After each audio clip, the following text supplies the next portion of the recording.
Welcome back to Ahu Tangariki. It is time to talk about the fish. This is a blue marlin. This is one of the great gets from all of my estate sailing. We have a couple of local companies that will do auctions instead of in-person sales, and this one came up a little over a year ago. And it's always been one of my goals to have a truly ridiculous fish on the wall.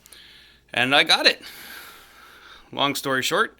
And we decided we would like to know more about the fish. As with many of our things, if there is a story to go along with that object has so much more value.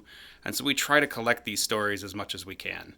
And the fish is no different.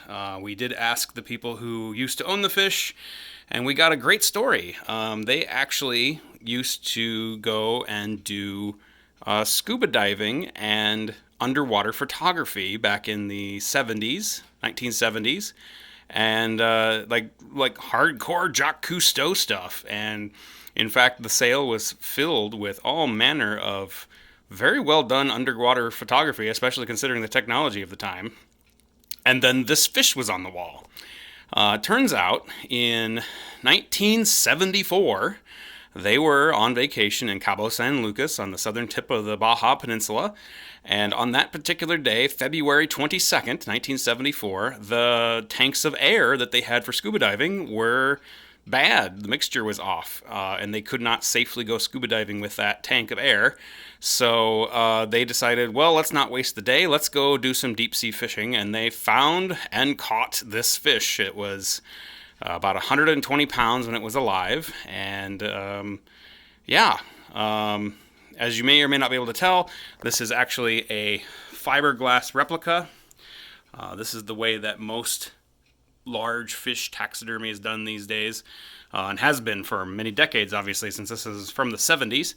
But yeah, they will take a lot of pictures of your fish. They will look at all the fins. They will airbrush the right color and right pattern, and then notch the fins in the right way, and basically make a perfect sculptural facsimile of your catch. And it is now hanging on our wall.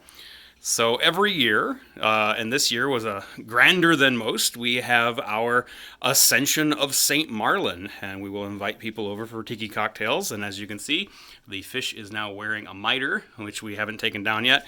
And then obviously we also have the accoutrement. The decorations are still up from the party.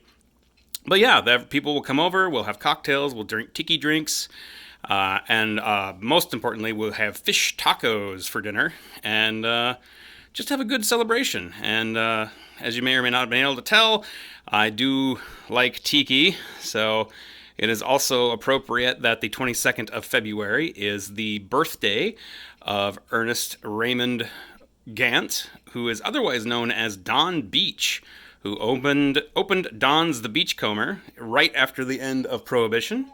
And so yeah, the birth of tiki and the death of this fish on the same day. Thanks for watching.